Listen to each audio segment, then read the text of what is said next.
Hello viewers, ম্যাথের এই ধরনের অঙ্ককে তোমরা আপকামিং এক্সামগুলি যেমনি পুলিশের পরীক্ষা হবে বা পিএসসি ক্লার্কশিপ হবে তোমাদের অবশ্যই দেখতে পাবে। আজকে যে ট্রিকটা তোমাদেরকে শেখাবো সেই ট্রিকের মাধ্যমে তোমরা 1 সেকেন্ডের মাধ্যমে অ্যান্সারটা বের করে নেবে। চলো তো দেখাচ্ছি ট্রিকটা কি দেখবে। এখানে কি আছে 0.03 তার স্কোয়ার আছে, আর নিচে কি আছে 0.003 আছে। একটা সংখ্যা বেশি আছে না, তো যে কোনো একটা পেয়ারকে নিয়ে আমরা কাজ করবো। এইটা পেয়ারকে নিয়ে কাজ করি বা এটা পেয়ারকে নিয়ে কাজ করি বা এটাকে যে কোনো একটা পেয়ারকে আমি নিয়ে, তাহলে আমরা সামনের পেয়ারটাকে নিয়ে কাজ করছি। তাহলে কি করবো 0.03 লিখবো, বাই লিখবো 0.003।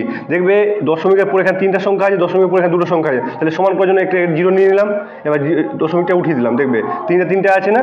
এবার কি করবো এই 3 দিয়ে উপরটা কেটে দেবো 30কে, তো 3 10 30, তাহলে এই 10টা আমরা পেয়ে যাচ্ছি। এবার দেখবে সবটার মাথায় কি আছে স্কোয়ার আছে, তাহলে কি করবো এই যে কাটাকাটি করে যে পেলাম সেটাকে স্কোয়ার করে দেবো। তাহলে 10 স্কোয়ার করলে কত হবে 100 হয়ে যাবে আমাদের অ্যান্সার।